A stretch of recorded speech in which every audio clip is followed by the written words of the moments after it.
Bismillah, Assalamualaikum warahmatullahi wabarakatuh. Perkenalkan, nama saya Imran yang akan menjadi moderator pada podcast kali ini. Nah, pada kali ini kita akan melakukan bincang-bincang mengenai kesantunan berbahasa. Sebelum itu, kami dari kelompok 9 yang tentu mengambil tema kesantunan berbahasa. Nah, kebetulan saya sudah bersama dengan rekan saya, yaitu M. Mawang. Kenalkan, nama saya Muhammad Mawang, saya dari kelas S1B, saya sebagai narasumber.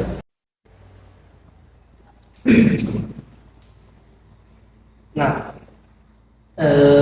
mungkin saya akan menjelaskan mengapa kita membahas mengenai kesantunan berbahasa ini. Nah, setiap individu dalam berkomunikasi, kesantunan berbahasa juga berkaitan dengan kesopanan, rasa hormat, sikap yang baik atau perilaku yang pantas. Nah, kesantunan berbahasa ini bukan hanya motivasi ulama bagi penuntut, namun untuk sebagai faktor yang mengatur menjaga agar percakapannya berlangsung dengan benar. Mungkin kedepannya saya akan menanyakan beberapa hal mengenai kesantunan berbahasa. Menurut kamu apa sih itu kesantunan berbahasa? Definisi yang kalian menurut referensi kamu?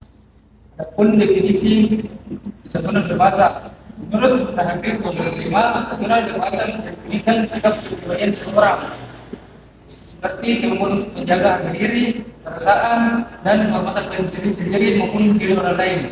Dan kesantunan berbahasa juga dapat mempengaruhi kematangan emosi seseorang, sehingga penanaman kesantunan berbahasa sangat berpengaruh positif terhadap kematangan emosi seseorang.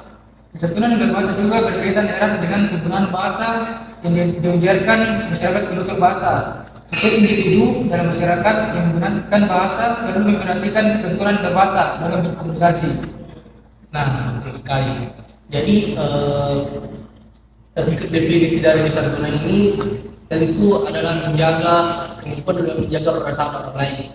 Artinya ketika kita ingin berbicara dengan orang lain, dan kita harus memperhatikan nilai-nilai kesantunan.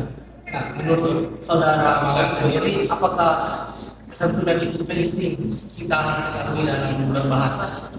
Sangat penting karena kesantunan berbahasa dapat mempengaruhi berkomunikasi secara baik. Nah, ya. Jadi pertanyaan selanjutnya, apa sih bentuk kesantunan? Kesantunan berbahasa di beberapa aspek. Pertama, kesantunan linguistis. Kesantunan linguistis yaitu digunakannya kaidah bunyi berbentuk seperti kata, struktur kalimat, dan tanda makna secara benar agar komunikasi kita lancar. Dan penutur mampu mengekspresikan emosi yang sedang dialaminya, baik itu perasaan sedih, marah, bahagia, ataupun gembira. Dan komunikasi juga merupakan salah satu sarana untuk menjalin hubungan sosial. Karena itu, dalam suatu proses komunikasi, penutur dan lawan tutur harus mampu saling menjaga perasaan. Dan yang kedua yaitu kesantunan pragmatis. Kesantunan pragmatis yaitu berbentuk kesantunan yang berkaitan dengan cara atau gaya berbahasa. Wijana dan Romadi, menurut Wijana dan Romadi tahun 2009, mengungkapkan pragmatik adalah cabang ilmu bahasa yang mempelajari struktur bahasa secara eksternal, yaitu bagaimana suatu kebahasaan itu digunakan dalam berkomunikasi. Dan adapun menurut Leach tahun 1983 mengemukakan pragmatik adalah suatu studi tentang makna dalam hubungannya dengan situasi-situasi ujar, speech situations. Seperti itu. Nah, bisa dibilang bahwa kesantunan linguistik ini adalah pemilihan kata atau diksi yang dimana kita harus memperhatikan bagaimana kata itu bisa dimengerti oleh orang lain. Nah, sedangkan untuk kesantunan pragmatis ini adalah cabang ilmu yang mempelajari struktur bahasa secara eksternal, yaitu bagaimana satuan kebahasaan itu digunakan dalam berkomunikasi. Nah, selanjutnya ini mungkin pertanyaan saya itu prinsip-prinsip dari kesantunan berbahasa. Baik, selanjutnya saya akan membacakan prinsip kesantunan berbahasa. Brown dan Levinson pada tahun 1987. Teori ini menjelaskan prinsip-prinsip kesopanan dalam percakapan yang melibatkan penutur dan mitra tutur. Berikut adalah penjelasan singkat mengenai masing-masing maksimal. Yang pertama, maksim kebijaksanaan, tax maksim. Tuturan harus memberikan keuntungan kepada mitra tutur, menunjukkan kebijaksanaan dan memperhatikan kesopanan dalam memberikan informasi atau komentar kepada mitra tutur. B. Maksim kedermawanan. Masing tuturan lebih baik menimbulkan kerugian pada penutur, menunjukkan sikap kedermawanan dan memperhatikan kepentingan mitra tutur daripada kepentingan penutur.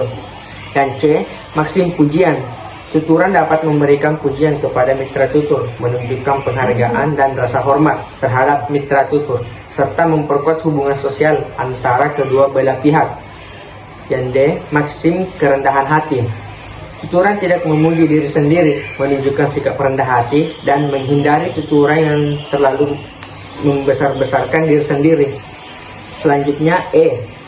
Maksim kesetujuan. Tuturan dapat memberikan persetujuan kepada mitra tutur, menunjukkan sikap terbuka terhadap pendapat mitra tutur dan memperkuat kesepahaman antara kedua belah pihak. Selanjutnya F. Maksim simpati. Tuturan dapat mengungkapkan rasa simpati terhadap yang dialami oleh mitra tutur, menunjukkan empati dan perhatian terhadap perasaan mitra tutur.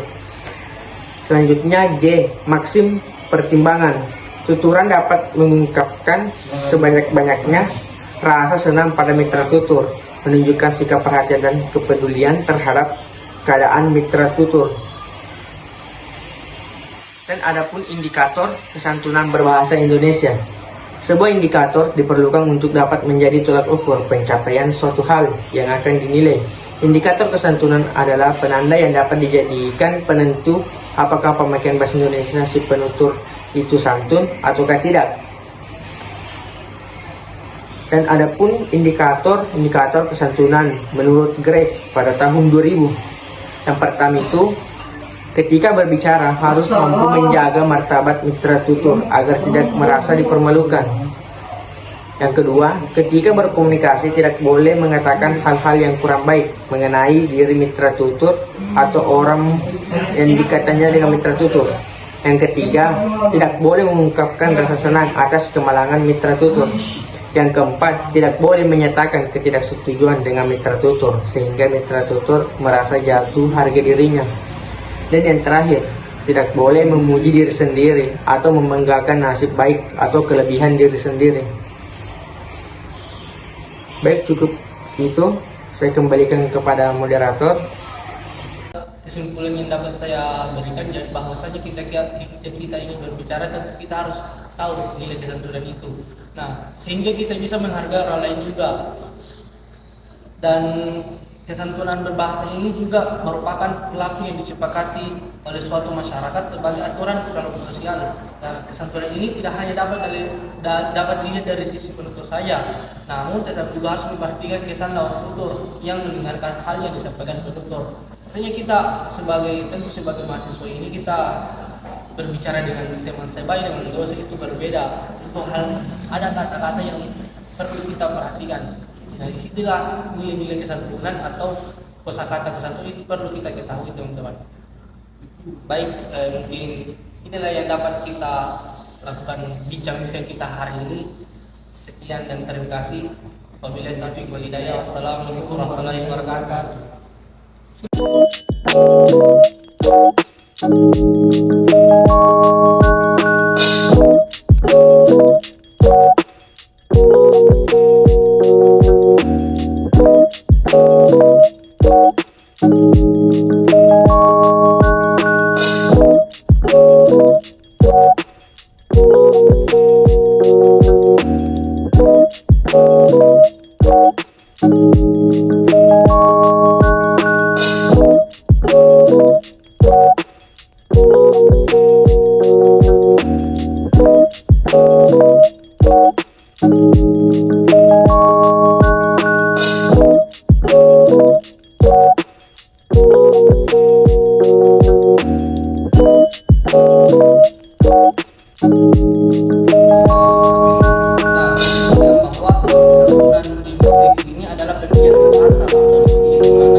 Santunan pragmatis ini adalah jawaban yang mempelajari bahasa secara eksternal, bagaimana bahasa itu digunakan dalam berkomunikasi.